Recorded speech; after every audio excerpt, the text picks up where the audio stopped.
Well, that'd have been okay. I've got I had a birthday yesterday for the 7-year-old, and I've got my number 4 being delivered tomorrow, so be good. Oh, good. You got a lot more going on than football, obviously. Then, but how just wrapping things up? How did things look this last time out here before you get game week going? It was a good week. Guys, you can tell the guys are ready. They can sense it. The urgency's elevated. That they know they're into the single digits right now until kickoff time. So you can sense it. It was a good solid week. I think we got some good work in, and a good start on next week. Good, and congrats too. I hope everything goes well tomorrow. Thank you. I appreciate it. John Hale. Brad, you've got so many options in the secondary when everybody is available. Can you just give us a little bit of clarity? I'm not asking you to do the depth chart or anything, but just who exactly, how it breaks down safety versus corner, and who you kind of feel good about going into the season in that giant group out there. Yeah, again, without sort of getting into the depth chart, I think you're going to see quite a few guys play and be on the field, and that's nice. We've talked about being able to have some depth out there, and being able to have as many corners as that we have, and to have even a young guy like Carrington Valentine starting to elevate here over the last week or so just adds another guy into the mix. And I think Said and Fat, they're playing really well, and we've talked about a lot of guys and Eck and out there on the edges, and MJ. When you talk about safety, we've got a lot of different options there, and we're still trying to settle on which way we're going to go with that. But obviously Yusuf will be the leader back there, and feel really good about Ty and Quandre and Taj. So really all those guys are going to have to play for us and be ready next week. Larry. Yeah, two things for you, Brick. Could you talk a little bit about Devonshire and how he's kind of progressed from last year to this year? And then also, is there anybody on the offensive side that has kind of just caught your eye and surprised you, somebody maybe you weren't thinking about when you were going against them, would maybe jump out and do some of the things you've seen them do? All right, so to start with MJ, MJ had a really strong camp last year, coming in as a true freshman, got to see some action there against Eastern Michigan, and then, hurt his wrist on that deep ball. And so it was a struggle sort of the rest of the year for him, trying to play with a cast on his wrist, and now having that off, him being able to just play has really helped him, play more confident. Again, he's a guy that we just need to see consistency on a down in, down out basis. But he can run, he can cover. He's still working through some of the technique stuff with Coach Clank, and but he's got a really big upside for us, and we're excited about how he has been moving along.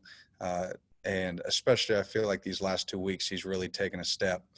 As far as offense, to try to single out a guy, I think DeMarcus Harris has done some good things at wideout. That the offensive line is, those 2 tackles are really, really good. And obviously we know about Drake.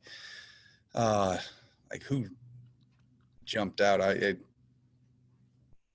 That's hard. It's the whole offense, because they can get so explosive on a lot of different levels, and they can stress you with the system. Could I say Coach Grand? Would that? Yeah, that'd be good. System-wise, every day our guys have to work, at every single level, and really, really impressed with Ali out there. his progression as a wideout from when I got here to where he is now. And obviously the stable of running backs we've got. Terry's looked really, really good, and so are the other quarterbacks. I think Bo's jumped out. Just you don't see a true freshman quarterback that can do some of the things that he does. And it's really kind of impressive to see. So, Thanks. Derek, Brad, going back to Carrington, he's a guy that he wasn't one of the most highly rated guys who got signed last year, but even going back to the summer, he was someone that people were saying, you need to watch out for this kid come fall.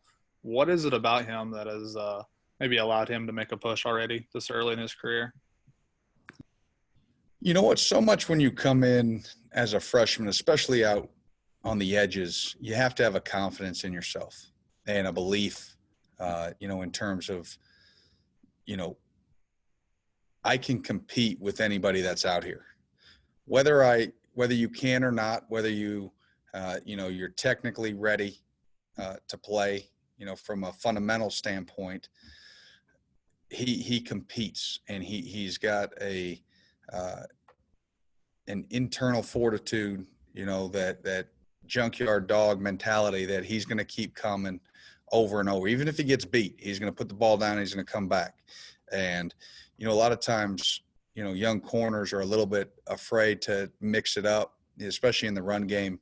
And he's not afraid to come put, his pads on you, which is a good thing to see, because they were, even on his high school film at times, there were going to be there was a question mark at times, but he has come in with no fear, and he's extremely coachable. He loves ball.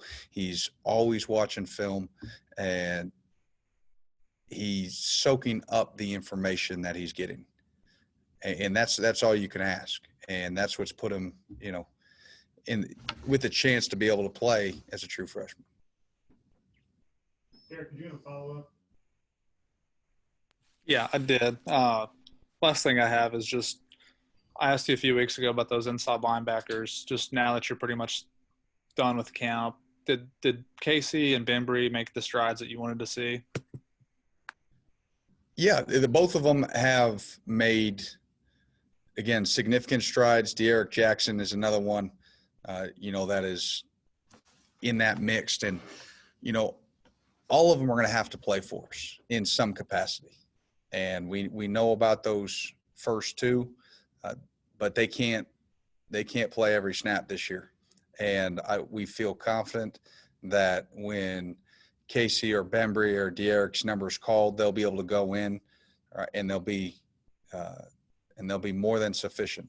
Now, are they any of the three, where we want them to be ultimately? No, they're still growing within that position, but they've taken significant strides, to give us comfort that when they go in the game, they'll be able to function. John Clay? Brad, obviously you were really good defensively in 2018. Last year you had some guys to replace and some young guys in the secondary. And by the end of the year, you end up being a top 25 defense as far as total defense. How much of a pride factor do you see in the defense that, hey, we're good, we're showing we're good, and we want to keep this going?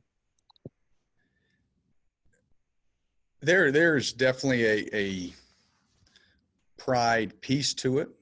And I think that's anybody on this team. Anybody that's a competitor has that pride piece. But we also know that years past, last year, the year before, those years are gone. We're a different team. We're a different defense. Do we have a lot of the same pieces? We do. Are we confident in our ability? Are the players confident in their ability and the guy next to them? They are. But every year is different. And every year you have to face new adversity and new challenges. And just because you look good on paper doesn't mean you're going to rise to those challenges and elevate. Now, do I have confidence that our guys are going to be able to? Absolutely. And there's no group that I'd rather go out to the field with. But we have to do that week in and week out. And we have to do it together. We're going to face adversity, new challenges, different teams, different offenses. And every week we're going to have to pull together when that adversity strikes and elevate. And I think we've got the guys to do it, but you never know exactly how it's going to play out until it happens. Numbers can be deceiving. You can be, statistically better, but you can ask certain coaches that there were teams or units or defenses that they thought were maybe not as statistically good, but they were in the situation, they were better.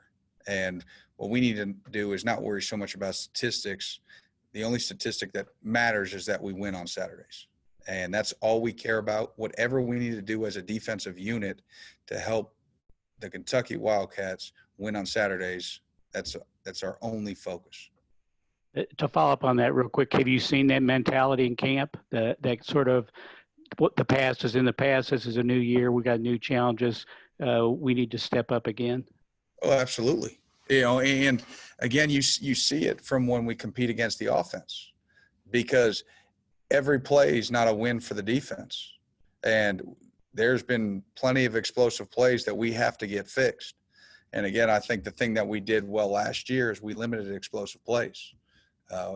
Regardless of whatever stat you look at, to me, it's how many points did you allow and how many big plays, because big plays, are momentum shifts, and we have to continue to focus on limiting those. And then when we have an opportunity to make a big play ourselves, we have to make it. And we need to make more, continue to limit the big plays like we did last year, but we need to create more big plays on defense than we did last year. All right, we'll wrap up. Coach White with Jeff Drummond. Hey, Brad, Eddie had mentioned Tuesday that you guys had kind of been slipping in a few things for them to give them looks at kind of what Auburn's going to be doing over there. What do you kind of expect from them with some of the changes they've had and some of those looks that you guys have to prepare for? So the looks that we gave the offense, or you're asking about Auburn's offense? Yeah, he had mentioned that you guys had tried to implement a few things, I don't know, just scout team or throughout, to give them a few looks already at what they're doing. And I was kind of curious what you're kind of expecting on the other side of the ball from Auburn. I know they've had some changes and maybe some new things coming in. Yeah, I mean, obviously from, we were able to give,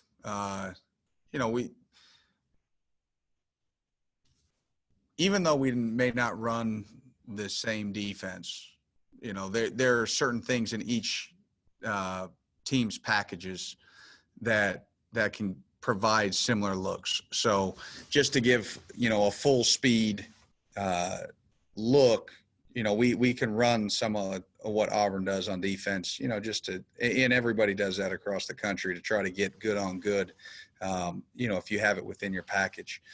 We have a fairly extensive package that we can pull from to give those looks. As far as Auburn's offense, they're extremely explosive, we'll probably talk about it next week, but, the wideouts, the running back, obviously, Coach Morris coming in there, with his experience, at all the stops that he's been, with Clemson and SMU and Arkansas, and then, mixed in with Coach Malzahn, they're going to have tools to work with and a really, impressive offensive system to operate out of. And so we're going to have plenty of challenges.